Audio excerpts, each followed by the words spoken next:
오늘 해야 할 것은 이제 지난 시간까지 해서 중용 제 2장 끝났었죠. 그 이제 두 번째 이제 3장을 들어가서 지난 3장 2장 끝나고 이제 2장 들어갔구나. 2장 들어가서 좀 시작하다가 아니 3장 원전까지 했어요. 3장 원전. 3장 막 원전 해독부터 해독편 막 했지 이제. 그래서 거기 설명한다고 해놓고도 지금 하다 보니까 이제 끝났습니다. 그러나 실은 말을 하면 중용 1장과 2장만으로서도 중용 내용의 기본 취지는 다 들어있다고 해도 과언이 아닙니다. 그래서 산설인 것 같지만은 1장은 바로 뭐냐, 그럼 중용의 전체적인 체제를 네 가지 이 성, 도, 또 교, 그 세 가지를 간결하게 요약해 놓은 것이 1장이라고 본다면, 그 다음에 1장 뜻을 다시 구체적으로 실천해 나가자 하는 내용으로 보자면, 중용은 뭐라고 했냐? 중용 궁극적인 목적은 전체 우주에 관한 구성 원리를 설명한 것이 아니라 그 중에서 우리가 닥쳐서 그 원리를 응용해 갖고 언제든지 가장 적절하게 활용하는 데가 있다고 볼 수 있다고 합니다.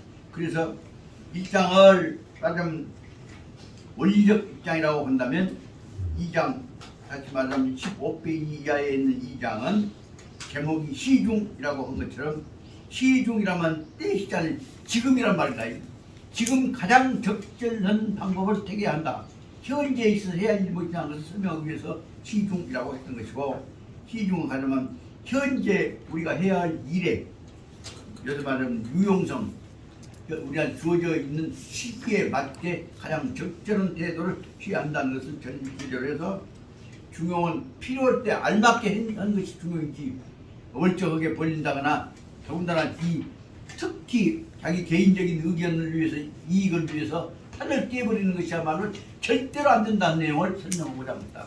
그래서 이 중용 2장에서는 반드시 해야 할 것을 번째로는 실천적 과제를 앞에 말하면 중이라고 하고, 뒤에 가서는 실천적 과제를 두드럽게 해갖고 실천적 과제가 안 되면 실천이 안 될 뿐만 아니라 전체 판이 깨져도, 판이 얼마나 깨지냐, 우주까지 다 깨져버린다 한 것 때문에 적어도 제일 중요시 된 것은 판을 맞게 행동한다는 것은 번지지만, 막 행동 모든 것이 아니라 판을 깨갖고 전체를 베려버린 놈은 뭐냐, 이 세상에 없애버려야 한다는 내용이 그 안에 들어있다는 사실을 알아야 한다는 겁니다. 그래서 2장에서 설명하자 하는 것은 중용이 얼마나 중요하냐 하는 것을 분자 중용으로 설명하면서 소화가 하는 반중용이 얼마나 무서운 것이냐 하는 것을 설명하고 있는 것이 이 장의 내용이라고 볼 수가 있습니다.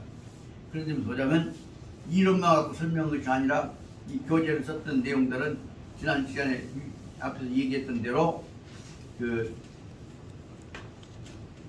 앞에 있는 중용의 근본 취지, 목적, 원리에서부터 알 수가 있다고 생각합니다. 그럼 다시 말씀드리자면 2장의 반중용 문제에 있어서 특히 세 가지 입장들을 들어갖고 설명을 했습니다. 개인적 입장에서는 지가 이게 궁녀가 왕비가 되어갖고 결국은 남편 왕까지 쫓아내고 지가 천자까지 올라갔던 무측천에 관한 얘기를 설명하고 있습니다. 그것은 못된 짓을 하려고 할 때 얼마나 그렇냐, 나라를 망친다 한 것까지는 설명까지가 무측천 얘기는 됩니다.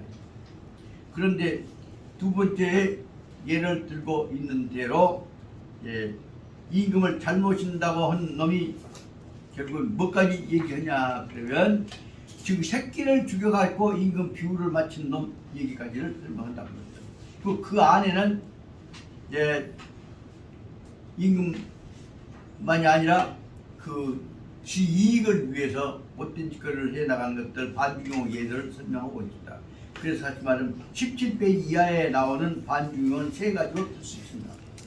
지가 노릇빛 받기 위해서 못된 짓거리 하다가 궁중에 들어가고 가짜로 불안도 까도 안 오니 가짜로 불을 까는 환관 노릇 해가면서 궁중 내에서 모든 못된 짓거리를 친구를 보고 다니는 일을 다 하고 다니는 이 위충현에 관한 얘기를 쭉 설명해 가면서, 못된 놈이 얼마나 못된 짓거리를 하느냐, 궁중을 개판을 만든 것까지를 설명하고 있습니다.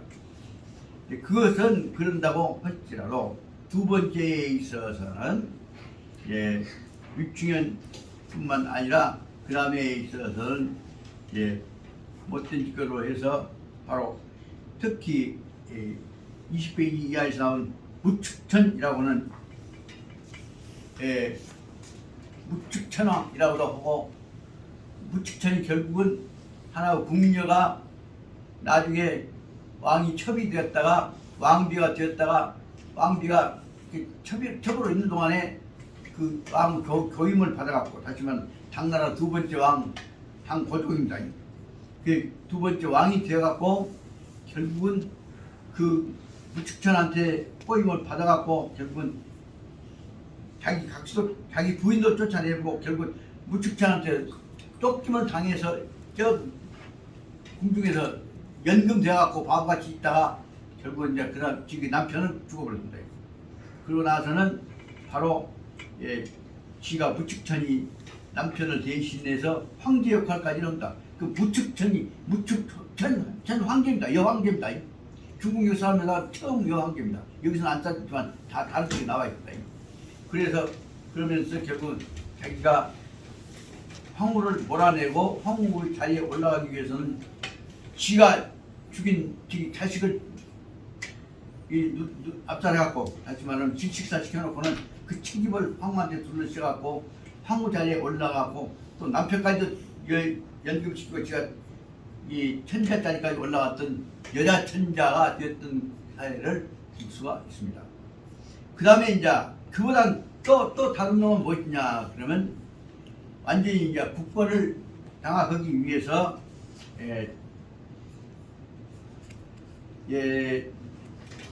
22페이지 밑에서 6줄 7줄 나와 있습니다만, 이 출주시대에 있어서의 패왕, 그러니까 첫째 패왕인 제판공이라고 하는 사람이 결국은 지기의 요리사인 여가한테 꼬임을 받아갖고 장난 삼아서 사람 우리 말단지 나무밭이야? 그렇게 그 말을 한번 듣고 있었던 그 요리사가 세상에 지금 새끼를 죽여갖고 이 왕한테, 환공한테 바쳐갖고 환공이 그 고기를 먹고 반해갖고 완전히 끌려다니다가 나중에 그 제상한테서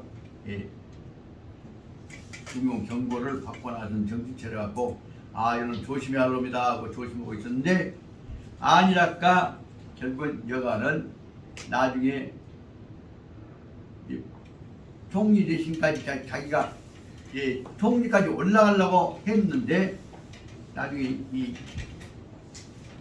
세상이 안 받아준다 보니까 나중에는 그 쫓겨난 야를 동원해갖고 반대해서 최환공을 깊은 데다가 가둬가지고 굶어 죽게 만들어버린 사건을 설명하면서 그 세 가지를 통해서 결국은 중용을 반하는 것들이 어떤 경지까지 가느냐 그러면, 자기 이익만을 위한 것이 아니라 자기 이익을 위해서는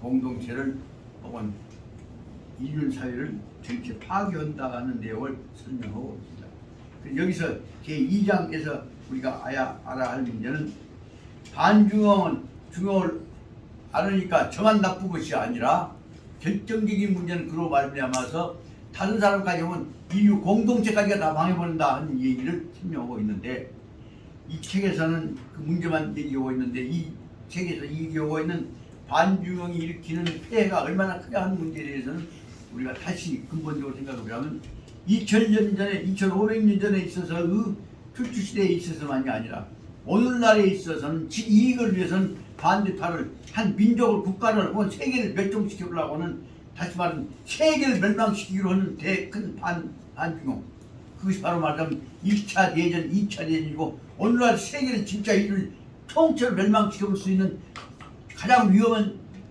반중용이 뭐예요?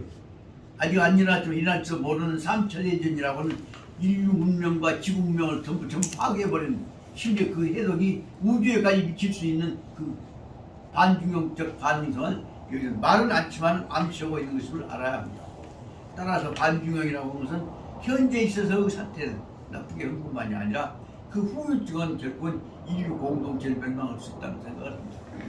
지금부터 한 30년 전이나 될까요? 40년 전이나 될까요?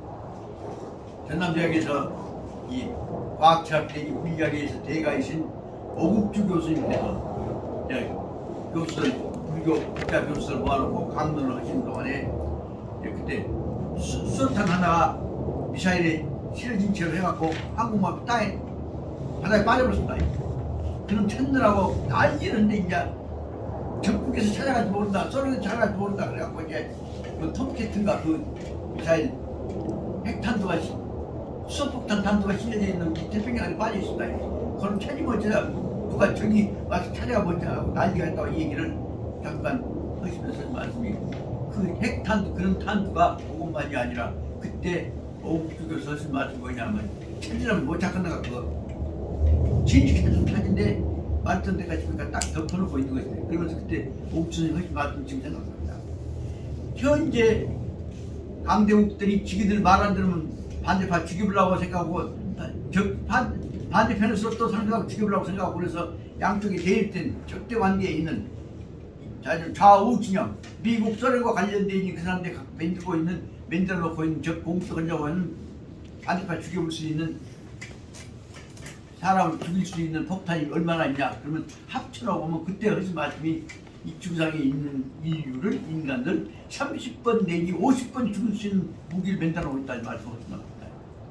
그 뜻이 바로 뭐냐면 반중용이 오늘날 그와같이 엄청난 무서운 상태인데 현재 오늘날에서 만들어져 있는 수소폭탄 미사일뿐만 아니라 핵폭탄뿐만 아니라 병균까지 세균까지 만들어놓고 보고 그 외에 유전자 변질 시키는 것까지 만들어놓고 보면 아마 그때에 비해서 한 10배 내지 20배 정도 인류를 한 50번, 100번 아니 1000번 멸망시킬 만한 정도 우주를 멸망시킬 만한 정도 무기들이 지구상에 만들어 있다고 과언이 아닙니다.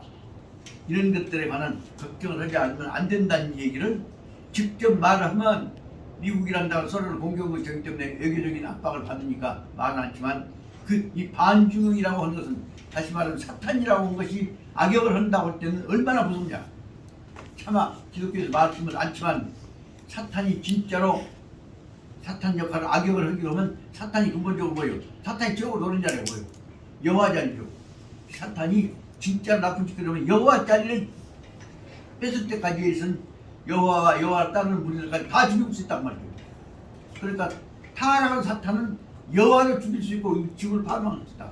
그 내용을 설명하고자 하는 것이 여기서 말은 반중용이라는 뜻을 아시고 반중이라는 것이 그저 나쁜 거다 정도가 아니라 오늘날 인류 공동체에 있어서는 이것이 완전히 바로잡아지지 않으면 언제든 이 반중용자들에 의해서 인류들은 한순간에도 전부 다 나가도 혼자 죽는 것이 아니라 인류가 한꺼번에 다 죽을 수 있는 위험 상태에 있다는 사실을 알아야 한다는 얘기를 실은 중용론에서는 하고 싶은 것이었다는 것을 전하도록 말씀드리고자 합니다.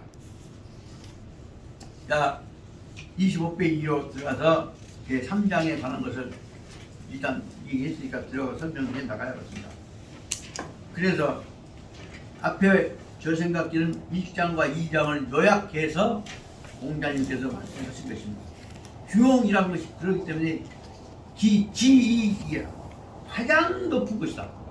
가장 높은 것이다 말은 뭐예요? 중용이 만약 깨지면 공동체가 다 깨질 수 있는 가장 공동체를 지키는 가장 귀중한 일종 사상이다. 지침이라고 볼 수가 있다. 그런데도 사람들이 민선 능구이 백성들의 이 중용을 아는 사람이 드물다. 선은 드물었답니다. 민선의 백성들이 중용을 아는 사람이 드문 것이 바로 능구이 중용계나 중용 뜻을 알고 실천을 나온 사람들이 없어진 지가 드문 지가 지금 오래오래 됐다. 더구나 그 내용을 좀 이따 보면 알지만 춘추전국 때부터 시작해 보면서 이제 잘 살기 시작하다 보니까 바로 말하는 반중용이 퍼져나가고 어떻게 되냐고 사회주산제도를 통해서 창락을 통해서 자기 개인적인 이익을 위해서 탄압하기 시작합니다. 그것을 말씀하신 것이기 때문에 다시 말씀드리면 이 속에는 전하로도 해석을 하면 이렇게 합니다. 사람이 반중형자가 늘어나게 되면 저만 죽는 것이 아니라 인류 공동체가 다 죽을 수 있는 것임을 알아야 할 텐데 이런 위험한 상태가 처해 있는 지가 오래되었다. 그 인류는 언제든지 사람 10보 불량한 놈 한 놈이 뭐든지 그래 해버리면 저만 죽는 것이 아니라 다 한꺼번에 죽을 수 있는 위험이 지금 오랫동안 잠재하고 있는 것이라는 것이다. 그것은 해석, 역설에 풀어서 말씀드리자면 공자께서 말씀하시기를 중용이라는 것은 이러한 가장 중요한 도덕인데 이러한 도덕은 해는 최고로 마땅히 가장 중요한 것인데 중용이란 말은 공동체의 공동운명에 관한 것이니까 대동이라고 볼 수가 있죠. 그런데도 불구하고 대가는 모든 사람들은 말이에요. 여러 사람들 대중들은 결핍타 이 공동체의 공동 이익을 위해서 조심해야 한다는 사실을 잊어버린 지가 오래되었다 말이다. 대가는 결핍타 중용이라는 도덕을 잃어버리고 있다. 그래서 잃어버린 지가 언제냐면 이 경흔 구조 이렇게 잃어버리고 중용 뜻도 모르고 지는데 언제든지 터지면 다 죽을 수 있는 상태에 빠져 있는 것이 큰 구조 아주 오래되었다 말이다. 다시 말하면 이 속에 한말로 말하면 간단히 말하면 인류는 공동체인데 인류 공동체가 서로 죽을 수 있는 것인데 인류 공동체 의식을 잃어버리고 있는 지가 오래됐다. 그렇게 결론을 말할 수 있지 않나 싶습니다. 그럼 그것을 풀어서 얘기를 저는 지난번에 말씀드렸으니까 참고로 하십시오. 공자님께서 가르친 대로 은거의 국익이 행위 달기도 조용히 자기 혼자 중용을 실천해보려고 한 사람들이 끊임없이 세상에 많이 있다 말입니다. 은거의 국익이 의이 달기도 그래서 아무도 모르게 의를 행하려고 하는 사람이 의를 행해서 달기도 도라고는 그 기자는 뭐냐면 가장 지극할 기자입니다. 그래서 우리가 인류 공동체가 이 중용을 통해서 화합되는 길을 해보자 하는 생각을 가진 사람들이 많이 있다. 그런데도 오문기사 이런 일이 있다는 말만 들었지 불견기냐 이런 짓을 구체적으로 실천하고 있는 사람들을 보지를 못했다고 말씀을 드릴 수가 있습니다. 그런데 근래 와서는 저는 말만 들었다가 어떤 말을 들었냐는 내용으로 인류 공동체를 위해서 헌신하고 있는 세계적 지도자들에 대해서 제가 기억나는 대로 한 5가지를 말씀드립니다. 제일 첫째는 가장 무서운 독재자 스탈린 밑에서 자라갖고도 스탈린 정신은 안 된다. 인류는 다시 공산주의란다는 절대주의 갖고는 안 된다. 그래갖고 공산주의에서 벗어나서 공동체주의로 돌아야 한다는 얘기를 주장했던 소련 내에서 난 가장 위대한 지도자가 그전에야 물론 말하자면 톨스토이도 있고 톨스토이도 쓰고 있지만 가장 대표적인 사람은 고르바초프라고 하는 이마박에 머리박에 붉은 핏줄이 있는 채로 태어났던 사람이고 그 사람이야말로 과감하게 독재정치 계승자 주기를 던지고 소련에다가 러시아에다가 민주화 민본주의를 만들어냈던 사람입니다. 동시에 가장 무서운 독재자라고 하는 모택동이 밑에서도 세계는 싸우면 안 된다 그래갖고 중국과 인도에 있는 인본 사상을 중심으로 해서 만들어냈던 그래서 세계 평화를 연결시키고 부처님 정신을 실천하려고 했던 양반이 바로 누구냐 하면 현재 티베트에서 있다가 쫓겨나갖고 인도하고 왔다 갔다 하고 있는 달라이 라마라고 하는 분이 위대한 지금 빤스 있고 난리고 하나 있고 지내지만 그럼에도 불구하고 모택동도 누구 못 죽이잖아요. 위대한 지도자라고 하는 분이 아시아 대륙 본부에서 나오고 있다고 볼 수 있습니다. 세 번째로 들 수 있는 분은 동서가 제일 심하게 부딪혀 싸우고 있는 미국표와 러시아표가 붙어갖고 나라가 갈라져 있었던 독일에서 특히 동독 베를린 옆에서 자라났던 어린 처자가 정신 차려갖고 노동자 지도자가 되어갖고 더 싸우면 안 돼. 전쟁은 안 돼. 그래갖고 특히 동서독을 화합시키는 데 심부름꾼 역할을 했던 사람이 오늘날 유럽에서 동서독만이 아니라 유럽을 공동체화 시켜가지고 소련과 미국 전쟁 북부에서 구원해서 세계 평화 중추역으로 키워낸 사람 누구냐 하면 누굽니까? 바로 말하자면 동독 출신인 메르켈이라고 하는 사람입니다. 메르켈이 하도 좋아서 내가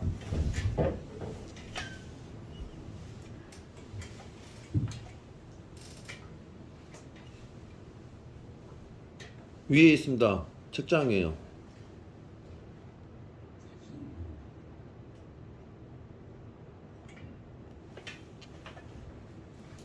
제가 5번 주문해갖고 누구 주고 했습니다만은 여러분들 부탁드리고 싶습니다. 이것이 26,000원짜리인데 메리켈이야말로 바로 동서가 땀 못 오게 하고 화합시키는 중요한 역할을 지수합니다.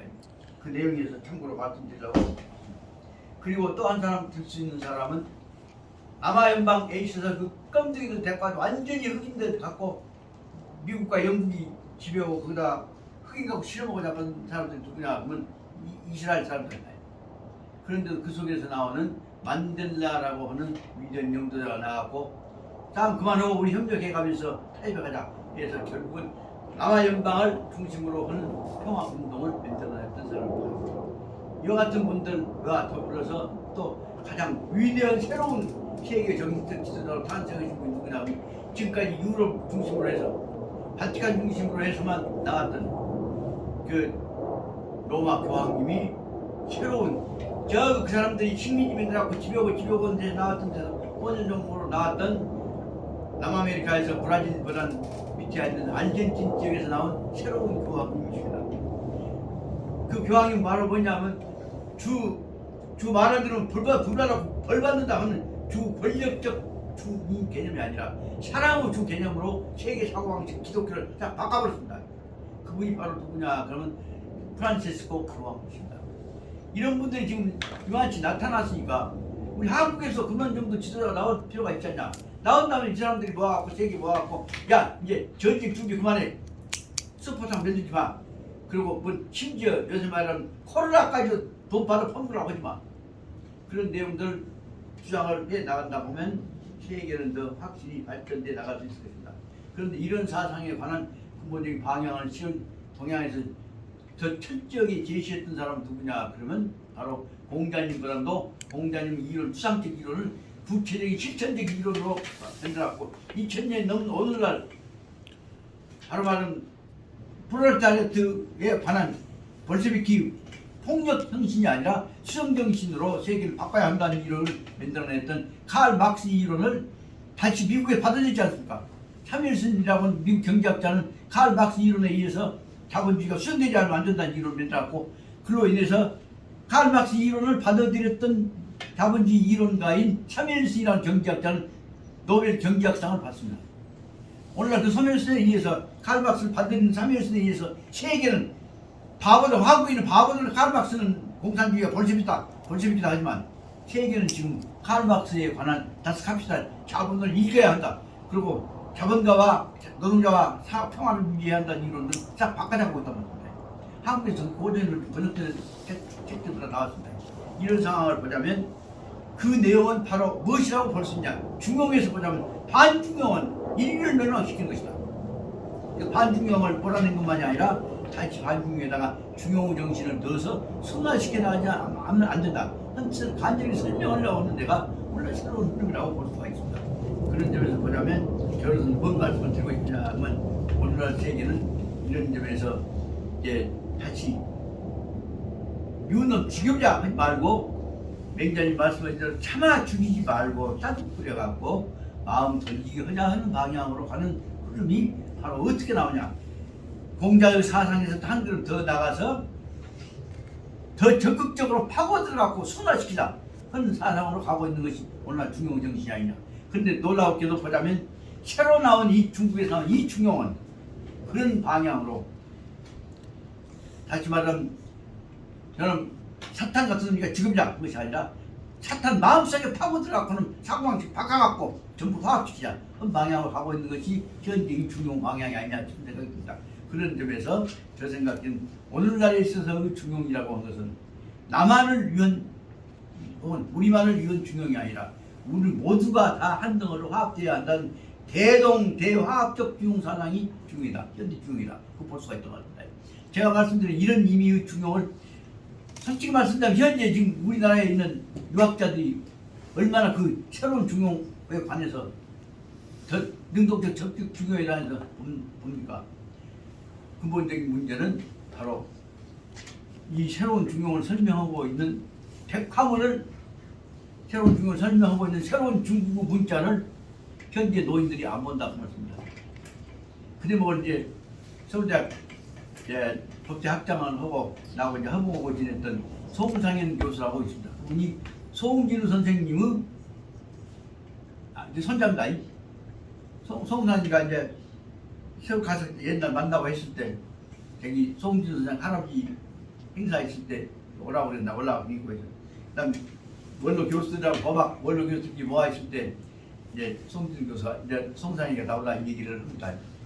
자기도 퇴임해갖고 송상현이 뭐 됐냐면 해외에 있는 국제 형사법재판소 소장 재판소장하고 있습니다. 나한테 형 지금 뭐 하고 계신가? 나 요새 광주에서 유교대 학장 맡던데. 아이고 유교대 학장 맡았으면 유교 경제를 봐야 할 것인지 유교 경제는 어디 중국 경제를 보신가? 중국 경제도 한국 한자만 갖고 안 돼서 내가 백화문 공부를 좀 해갖고 중국에서 한 책들을 보고 있네. 형 존경합니다. 이 새로운 시대에 백화문을 한국 같은 데서 특히 법과대 교수가 해갖고 보고 다니기 존경합니다. 그런 얘기를 하면서 우리가 새로운 시대는 세계를 통합하려면 동양의 공통화된 문자인 보편화된 문자인 백화문을 공부하지 않으면 안 되지. 같이 협력하세요. 그러세요. 그래갖고 글로 인해서 유별나게도 친해졌던 적이 있습니다. 그때 송상현이 한 얘기가 뭐냐면 세계의 동양을 대표하는 특히 동아시아를 대표하는 모든 문헌들은 한자로 나오는데 그 한자는 백화문 한자로 말이에요. 국제재판소 결정이란다, 판결문이란다거나 결의문이란다거나 전부 중국 현대에 쓰여져 있는 백화문으로 출판되어 나오는데 새로운 국제화된 표준, 아시아 표준으로서 백화문 문자가 나오는데 한국에 있는 유림들이 그걸 그대로 모르면 옛날 고려대나 조선전 때 것만 입고 앉았으면 명란 때 것만 입고 앉았으면 시대 뒤떨릴 거 아닌가. 그럼 그렇게 어떻게 갖고 세계의 공명사상을 민주사상을 보자는 얘기가 되는가. 그렇기 때문에 이 문제는 적어도 과감하게 아시아 공통어에 관해서는 같이 공부하지 않으면 안 되네. 나도 그렇게 생각하네. 그래 그 둘이 숨고 속에 의사소통을 던 데 있어서 그래 저는 저 나름대로 백화문을 보고 보자 하는 얘기를 잘못하면 지금 친중공파다 하는 오해 받을 수 있는 소리가 있을지 모르지만 그것이 아니라 아시아의 보편적인 정보 혹은 문화적 여론이나 문자를 보고 보기 위해서는 필요하다는 말씀을 드리기 위해서 분명히 말씀드립니다. 백화문 공부는 친중공파 되자는 것이 아닙니다. 적어도 옛날부터 있었던 동양의 보편적으로 이해했던 문자적 사상을 현대적으로 표현해내는 표준어가 백화문이라는 사실을 알아야 한다. 말씀을 드리기 위해서 말씀드리는 것이고 그러다 보니까 백화문에 써져 있는 것이 바로 그 중에서 뭐냐 중용의 그 중에 백화문에 써져 있는 것 중에 제일 현재 중요한 도덕적 원리는 25페이지 제일 처음에 나와 있는 대로 중용이야말로 최고적 도덕 표준이다 하는 말을 전제로 해서 최고적 도덕 표준인 중용은 오늘날 어떻게 써졌냐 옛날 조선조 때의 궁식 한문을 갖고는 현대의 중용을 이을 수가 없다는 것을 말씀드리기 위해서 말씀드립니다. 그러므로 그 25페이지 제목인 해석 보자면 중용은 최고적 도덕 표준이다. 중용이야말로 나만 잘 사는 것이 아니라 우리가 한꺼번에 다 조화롭게 잘 살자고 하는 이 중용이야말로 가장 높은 최고적 도덕 표준이다. 전제로 하고 그 도덕 표준을 설명하려고 하는 내가 앞에 나오는 이 뒷불로서 이 한 줄만 읽고 쭉 지나갑니다. 중용은 최고적 덕행이다. 중용이야말로 어긋남이 없이 가장 공평한 방향으로 행동하니까 최고적 덕행이고 정인 맥이나 이는 다른 그 까다로운 건 무엇이냐? 정의는 위타로 말미암아 이를 위하여서 이것이 최고적 도덕 표준이 되기 때문이다. 소위 그러므로 소유인이 그런데도 아주 작은 사람들만이 능구 진정 실행타 그런데도 아주 소수가 극히 작은 사람들이 이것을 능히 실행할 수 있고 거꾸로 말하면 이 능히 중용을 실행할 수 있는 사람들은 아주 작다. 그러므로 이 중용이라고 최고 도덕이라고 하는데 위증마이 어째 이렇게 중용을 실행하는 사람들이 부족한 것인고 라고 하는 말을 간단히 말하자면 자기 중심으로만 보기 때문에 안목이 좁기 때문이라는 것을 설명하고자 하고 있습니다. 그래서 여기 해독편 다음 이제 셋째 줄에서 노슬이라고 하는 중국에 관한 민본사상가 혹은 혁명사상가인 노슬이 유신이 설명하고 있는 내용이 그 다음에 나온 데가 좀 있다가 쉬었다가 또 여기까지 설명을 합니다.